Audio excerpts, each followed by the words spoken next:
வணக்கம் மக்களே. நம்மள எதிர்பார்த்த மாதிரி பிக் பாஸ்க்கான 3வது ப்ரோமோ வந்திருக்கு. இந்த ப்ரோமோல பாத்தீங்கன்னா இந்த வீட்டுக்குள்ள இருக்க ரொம்ப ரொம்ப ரொம்ப நேர்மையான 2 நபர்கள் மத்த ஆட்களை பத்தி கொஞ்சம் குறை பேசிட்டு இருக்காங்க. அதாவது இந்த வீட்டுக்குள்ள யார் யாரு விஷம், யார் யாரு டாக்ஸிக், யார் யார் நாகப்பாம்பு அப்படிங்கிற விஷயத்தெல்லாம் இவங்க பிரிச்சு மேய்ஞ்சிட்டு இருப்பாங்க. இந்த டிபார்ட்மெண்ட்டுக்கு எப்பவுமே இதே வேலை தான். இந்த டிபார்ட்மெண்ட் பேர் வந்து ஊர்கிழவின்னு சொல்லுவாங்க. பட் ஒரே ஒரு கிழவி மட்டும் இப்போ ரிசைன் பண்ணி வெளியே போன மாதிரி இருக்குது. மற்ற 2 கிழவியும் உள்ளதான் இருக்குது. இவங்க 2 பேரும் சேர்ந்து எப்பவுமே என்ன பேசுவாங்கன்னா மத்த ஆட்களை எல்லாருமே தப்புன்னு பேசுவாங்க. அதாவது அவங்ககிட்ட போய் நீங்க சிங்கி அடிச்சு நீங்க சூப்பர்னான்னு சொல்லி ஏதாவது சொல்லிட்டீங்கன்னா டக்குன்னு என்ன சொல்லுவாங்கன்னா அவன் சூப்பர் பையன், நான் கவனிச்ச வரத்துக்கு இவன் தான் வேற லெவல் பையன் அப்படின்னு சொல்லி பேசுவாங்க.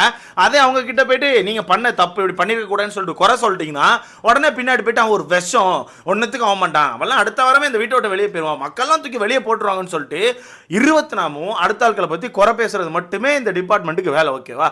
நான் விசாரிச்ச வரத்துக்கு உண்மையாவே இவங்க 2 பேர் தான் இந்த வீட்டில் நேர்மையா இருக்காங்க, உண்மையா இருக்காங்க. பட் சில பல ஆர்டிக்கல்ல கவனிக்க முடிஞ்சு இந்த வீட்டுக்குள்ள மட்டும் இவங்க நேர்மையா உண்மையா இல்ல, உலகளாவில கவனிக்கும் போதே இவங்க 2 பேர் தான் நேர்மையா உண்மையா இருக்காங்களா. ஸோ வெளியே வந்த பிறகு ஏகப்பட்ட அவார்ட்ஸ் கொடுக்கலாம்னு சொல்லி வெயிட் பண்ணிட்டு இருக்காங்க. ஸோ கண்டிப்பா நிறைய அவார்ட்ஸ் கிடைக்கும்னு நினைக்கிறேன். ஆல்ரெடி உங்களுக்கு நல்ல பேர் இருக்குன்னு உங்களுக்கே தெரியும், நடிப்பு அரக்கன்னு சொல்லிட்டு நல்ல பேர்கள் இருக்குது. வெளியே வந்து என்னென்ன பேர்கள் வாங்க போறாங்கன்னு தெரியல. பட் எனக்கு என்ன ஆச்சரியம்னா ஒரு விஷம் இன்னொரு விஷத்தை விஷம்னு சொல்றதை பார்க்கவும் எனக்கு ஆச்சரியமா இருந்துச்சு. எப்படி ஒரு விஷம் இன்னொரு விஷத்தை விஷம்னு சொல்றதை பார்க்கும்போது ரொம்ப ஆச்சரியமா இருந்துச்சு. சரி, என்னென்ன நடந்திருக்கு அப்படிங்கிற விஷயத்தை மொத்தமாக பார்த்தரலாம். ஸோ வீடியோக்குள்ள போறதுக்கு முன்னாடி மறக்காம இந்த வீடியோ லைக் பண்ணி சேனலை சப்ஸ்கிரைப் பண்ணினா எனக்கு கொஞ்சம் உதவியா இருக்கும். மறக்காம லைக்கை தட்டிக்கோங்க கைஸ். வீடியோக்குள்ள போலாமா? ஸோ இந்த ப்ரோமோ பொறுத்த வரைக்கும் நம்ம தண்ணி பழமும் நம்ம விஜே பார்வக்கம் வெளியே உட்காந்து ஏதோ பேசிட்டு இருக்காங்க. அப்படி பேசிட்டு இருக்கும்போது நம்ம தண்ணி பழம் எப்பவும் போல பிரவீன்ல இருந்து ஸ்டார்ட் பண்றாங்க. ஏன்னா எப்பவுமே லைனா தான் போவாங்க. இந்த டிபார்ட்மெண்ட்டை பொறுத்த வரைக்கும் இந்த வீட்டுக்குள்ள இருக்க எல்லாருமே லைனா பேசுவாங்க. அப்ப பிரவீன் ராஜ் அவர்களை பத்தி ஃபர்ஸ்ட் பேசுறாங்க.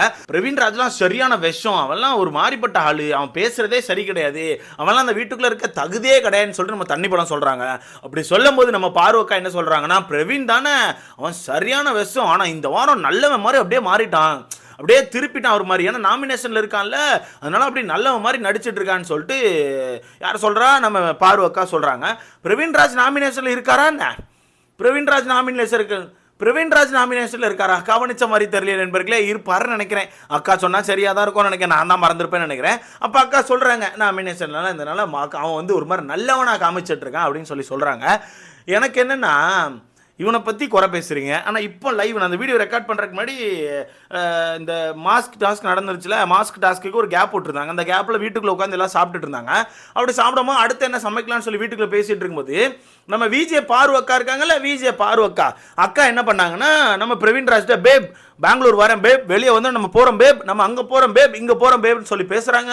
அதுக்கு நம்ம பேப் அதாவது நம்ம பிரவீன்ராஜ் அவர்கள் வந்து நான் கோடை போனதே இல்லை, கண்டிப்பாக ஒரு நாள் கோடை போகணும்னு சொல்லி பிரவீன்ராஜ் சொல்கிறாரு. அதுக்கு நம்ம அக்கா வந்து கோடையா மிஸ் பண்ணாதடா, வெளியே போகணும், நம்ம பிளான் பண்ணுறோம்டா, போகிறோம்டா அப்படின்னு சொல்லிட்டு பேசுகிறாங்க. பேசிகிட்டு இருக்கும் போதே அக்கா இன்னொன்று சொல்கிறாங்க, நான் கண்டிப்பாக பெங்களூர் வரேன் நம்ம அப்படிங்காங்க. ஏடா என்ன ஏதாவது உருட்டி வாய்க்குள்ள வைக்க போறீங்களா என்ன? ஏன்னா அக்கா அப்படிதான் செஞ்சாங்க ப்ரோ, நான் வரேன் பேப், பெங்களூர் வரேன் பேப், வைப் பண்றோம் பேப் அப்படிங்காங்க. உடனே பிரவீன்ராஜ் அங்க இருந்து அதுக்கெல்லாம் நீங்க தாங்க மாட்டீங்க அப்படிங்காங்க. உடனே நம்ம அக்கா வந்து ஹே பேப் என்ன பத்தி உனக்கு தெரியாது பேப், எல்லாம் அந்த மாதிரி ஆளு, நல்லா உருட்ட ஆரம்பிச்சா நீலாம் தாங்க மாட்டேன் அப்படின்ற மாதிரி பேசுறாங்க. பட் அதை எதை மீன் பண்ணி பேசுறாங்கன்னு தெரியல, எதை உருட்ட போறாங்க, எதை வைக்க போறாங்க, இவங்க எதை மீன் பண்ணி பேசுறாங்கன்னு எனக்கு தெரியல.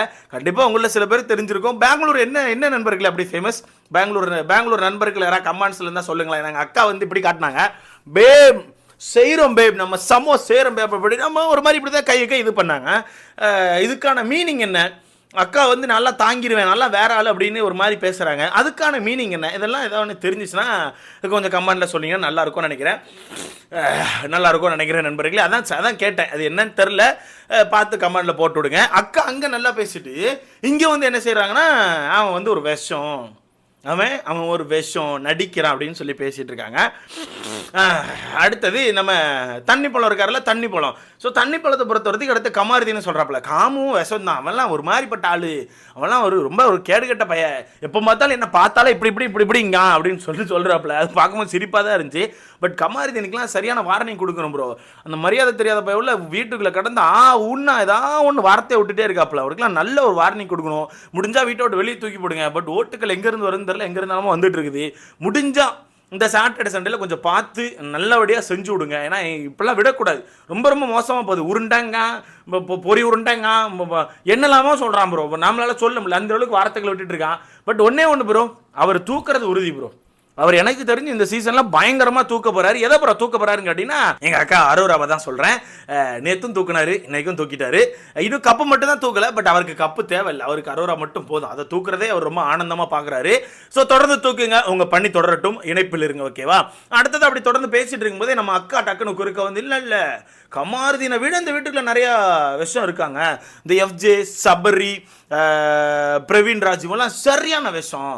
இவங்களை கம்பேர் பண்ணும்போது கமாருதீன் பரவாயில்ல அப்படிங்கிறாங்க. இதுக்கு திடீர்னு எங்கள் அக்கா இப்படி பல்ட்டி எடுக்காங்கன்னு பார்த்தா, இன்னைக்கு காலையில் எங்கள் அக்கா கிட்ட அப்படி கமாருதீன் ரொம்ப ஜாலியாக பேசிட்டு ஒரு மாதிரி வைப் பண்ணிக்கிட்டு ஒரு மாதிரி டான்ஸ் ஆடிக்கிட்டு ஜல்சா பண்ணிக்கிட்டு ஒரு மாதிரி, அதாவது ஜல்சா டான்ஸ் மாதிரி அப்படியே பண்ணிட்டு ஜாலியாக வைப் பண்ணிட்டு இருந்தாப்புல.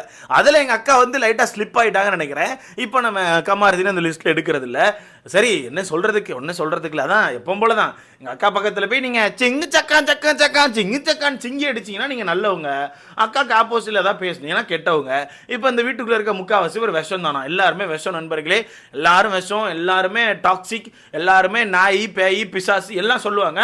அக்கா யாருன்னு கேட்டிங்கன்னா ரொம்ப நல்லவங்க, நேர்மையானவங்க, நாகரிகம் தெரிஞ்சவங்க. அதுதான் நம்ம அக்கா. பக்கத்தில் இருக்க தண்ணி பழத்தை நீங்கள் உருட்டி எடுத்துக்கலாம், ஒன்றும் பிரச்சனை இல்லை. அவருமே அதே தான். அண்ணன் நாகரிகமானவர், நேர்மையானவர், ரொம்ப எப்படி சொல்லணும்னா ரொம்ப கரெக்டாக பேசுவார். ஏன்னா அவர் படித்த ஒரு ஆள் பார்த்தீங்களா, அவர் டாக்டர் பிபிடி திவாகர். அவர் ரொம்ப நேர்மையான ஒரு ஆள், யாரை பற்றியுமே ரொம்ப தப்பாக பேச மாட்டார். மற்றதான் இப்போ பாரு மாதிரி பெண்களுக்கு ஆண்கள் ஏதாவது ஒன்று சொல்லிட்டா பாருவோட நேம் எப்படி வெளியே போகும், ஏன் இப்படி சொல்கிறாங்கன்னு சொல்லி சண்டைக்கு போவார். ஆனால் இவர் வீட்டுக்குள்ளே இருக்க மற்ற ஆண்களை பார்த்து இவெல்லாம் ஹராஸ் பண்ணுறான், ஒரு மாதிரி இப்படி வரான் அப்படி வரான், ஹராஸ் பண்ண பார்க்கான்னு சொல்லி சொல்லுவார். அதுதான் எங்கள் அண்ணன் வந்து சிங்கி தான், இல்லை நாங்கள் சொல்ல மாட்டோம், எங்கள் அண்ணன் பெரிய சிங்கி தான். ஆனால் நல்ல ஒரு சிங்கி. நீங்கள் வெளியே வந்தப்பறம் எதுக்காக யூஸ் பண்ணால் யூஸ் பண்ணிக்கோங்க. முக்கியமாக சிங்கி அடிக்க நல்லா யூஸ் ஆவார், வேணால் கூட்டி யூஸ் பண்ணிக்கோங்க. பட் வெளியே எப்போ வருவாருன்னு தெரில, கூடி சீத்தில் வந்துடுவார்னு நினைக்கிறேன். ஏன்னா அரோரா ஆகுன்னா தூக்குறாரு, முடியை பிடிச்சி மோக்குறாரு, ஒரு மாதிரி மோந்துக்குந்து பார்த்து என்னமோ பண்ணுறாரு. அரோரா கேஸ் கொடுக்காம இருந்தால் சரிதான். அரோரா மேலேயே கேஸ் இருக்குது, பின்ன அரோரா எங்கே கொண்டு கேஸை கொடுக்க? ஏன் வீட்டுக்குள்ளே பூராவுமே கேஸாக அள்ளி போட்டேன்னு நாங்கள் என்ன பண்ணேங்க? எல்லார் மேலேயும் கேஸ் இருக்குது, எல்லார் மேலேயும் 1000 கேஸ் இருக்குது. நம்ம இதில் யார் மேலே கொண்டு தனிப்பட்ட முறையில் கேஸை கொடுக்கன்னு தெரில. ஸோ மொத்தத்தில் வீட்டுக்குள்ளே இருக்க எல்லாரும் விஷமா, வீட்டுக்குள்ளே இருக்க எல்லாரும் விஷம், எல்லாருமே கெட்டவங்க அப்படின்னு சொல்லி அக்கா பேசிகிட்டு இருக்காங்க. பட் பேசிகிட்டு இருக்கும் போது எங்கள் அக்கா கடைசி ஒரு பாயிண்ட் சொன்னாங்க. அங்கே தான் நான் கொஞ்சம் ஆடி போயிட்டேன். என்னென்னா, இன்னைக்கு நான் ரொம்ப ஹாப்பியாக இருக்கேன்.